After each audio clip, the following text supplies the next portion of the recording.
Hello sir, नमस्कार। मेरा नाम है आलोक कुमार। आज हम बात करेंगे, आपके पास बैंक खाता है, सभी के पास बैंक खाता एक है, एक से अधिक है, आपको कितने बैंक खाते रखने चाहिए, इस पर हम पहले वीडियो बना चुके हैं। आज हम बात करेंगे सेविंग अकाउंट के बारे में, सैलरी अकाउंट के बारे में, करंट अकाउंट के बारे में। यदि क्रेडिट कार्ड भी आपके पास है तब भी आपको इस चीज़ को ध्यान रखना चाहिए। यदि आपके पास सेविंग अकाउंट है, उसमें आप एक दिन में कितना ट्रांजेक्शन कर सकते हैं, उसकी लिमिट 1 लाख रुपया है।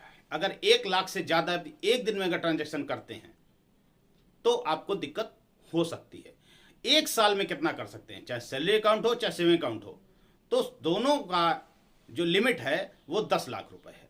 एक साल के अंदर आप अपने खाते से 10 लाख का ट्रांजेक्शन कर सकते हैं। अब 10 लाख का ट्रांजेक्शन ऐसा नहीं है कि आपने 10 लाख रुपए निकालने हैं, ऐसा नहीं। आपने किसी को पैसा भेजा, किसी और का पैसा किसी और को भेज दिया। जैसे कोई व्यक्ति आपके पास आया रिलेशन में कि भैया मेरे फलाने आदमी को पैसा भेज दीजिए, आपने उससे कैश ले लिया, अपना पैसा अपने अकाउंट से भेज दिया और वो पैसा जाके उसमें जमा किया।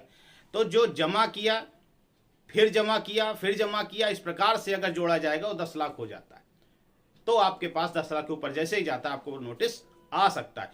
ये ऐसा है कि इनकम टैक्स जल्दी नहीं भेजता है, लेकिन फिर भी अगर उसको लगा कहीं से कुछ गड़बड़ है तो आपको प्रमाण देना पड़ेगा। प्रमाण देने के लिए आपको इनकम टैक्स भरना अनिवार्य होता है, लेकिन लोग इनकम टैक्स भरते नहीं, सोचते हमको टैक्स पड़ जाएगा।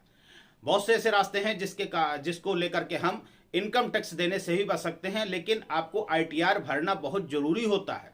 आईटीआर जरूर भरिए। खैर, अब आते हैं करंट अकाउंट के बारे में। करंट अकाउंट का जो ट्रांजेक्शन है वो आप लिमिट जो है वो 50 लाख की है, एक साल की। आपको समझ में आ गया होगा। सेविंग अकाउंट हो चाहे सैलरी अकाउंट हो, जिसकी एक दिन की लिमिट 1 लाख रुपए है और एक साल की लिमिट 10 लाख रुपए है। करंट अकाउंट की एक साल की लिमिट 50 लाख रुपए है। इससे ऊपर जाएगा तो नोटिस आएगा। इस समय ईडी सक्रिय है और आप देख रहे हैं धड़ाधड़ नोटिस और धड़ाधड़ छापे पड़ रहे हैं। जिसका कोई लेना देना नहीं है उसके ऊपर भी छापा पड़ रहा है और कहीं ना कहीं पैसा भी निकल रहा है। अब ये लगातार चलने वाला है, तो इसलिए आप होशियार हो जाए। आज है 1 अप्रैल 2024। आज से ही अपने इस वित्तीय वर्ष को सुधार लीजिए। पीछे क्या हुआ, कैसा हुआ, वो बाद में देखेंगे। फिलहाल अभी आपको इसको सुधारना बहुत जरूरी है। अब बात करते हैं क्रेडिट कार्ड की। क्रेडिट कार्ड को लेकर के आप जो भी पैसा लेन देन करते हैं उसकी लिमिट भी हम आपको बता देते हैं। उसकी लिमिट भी 1 लाख रुपए है। क्रेडिट कार्ड की लिमिट भी 1 लाख रुपए है और क्रेडिट कार्ड की शॉपिंग की जो लिमिट है वो 10 लाख है। यानी कि आप क्रेडिट कार्ड लोगों के पास होता है।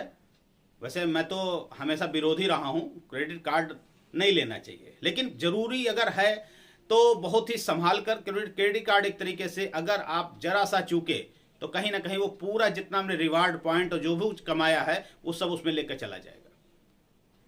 लेकिन है तो इसमें राहत मिलती है 45 दिन की। 45 दिन के बाद इसका टाइम टू टाइम पेमेंट करते रहिए। लेकिन अगर हो सके कोई और व्यवस्था है तो क्रेडिट कार्ड का यूज बल्कि ना ही ले तो ज़्यादा अच्छा है, तो सरेंडर करें। क्योंकि अब देखिए रेट भी बढ़ रहे हैं, इनके चार्जेस भी बढ़ रहे हैं।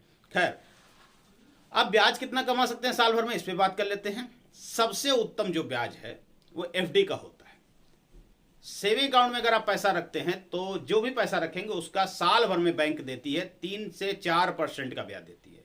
लेकिन वही पैसा अगर आप एफडी के रूप में डाल देते हैं, अब एफडी भी इस प्रकार से है कि जब चाहें तब आप एफडी का पैसा निकाल सकते हैं। बैंक के परमिशन देता है, जरूरत पड़ने पर एफडी का पैसा निकाल सकते हैं, आपकी कोई कटौती नहीं होती है। और इस पर जो सेविंग अकाउंट में पैसा पड़ा है उसको एफडी के रूप में कन्वर्ट कर देते हैं तो उस पर कम से कम 7 से 8%, यहां तक कि 9% तक का ब्याज बैंकें दे रही हैं। आप ब्याज कितना कमा पाएंगे इस बात पे भी सोचने वाला विषय है। यदि आपके पास कोई पैसा है सेविंग अकाउंट में, उसका जो ब्याज है अगर 10,000 से ऊपर आता है तो आपको उस पर टैक्स देना पड़ेगा, और अगर इससे नीचे है तो कोई दिक्कत नहीं। अब अगर आपका एफडी का पैसा, आप आरडी पे जो इंटरेस्ट कमा सकते हैं वो 40,000 से ज़्यादा नहीं कमा सकते। अगर 40,000 से ज़्यादा आपको आता है तो भी आपको नोटिस आ जाएगा। तो इस बात को याद रखिएगा कि आपको क्या करना है, कैसे करना। अगर फिर भी कोई सवाल आपका छूट रहा हो जो मैं नहीं बता पा रहा हूं तो कमेंट्स करके बता दीजिएगा, मैं उसके बारे में भी आपको जानकारी देने का प्रयास करूंगा।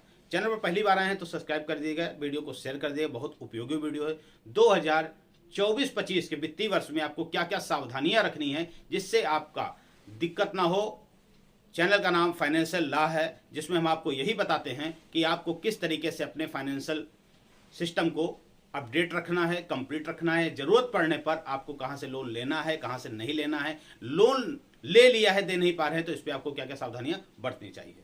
जय हिंद, जय भारत।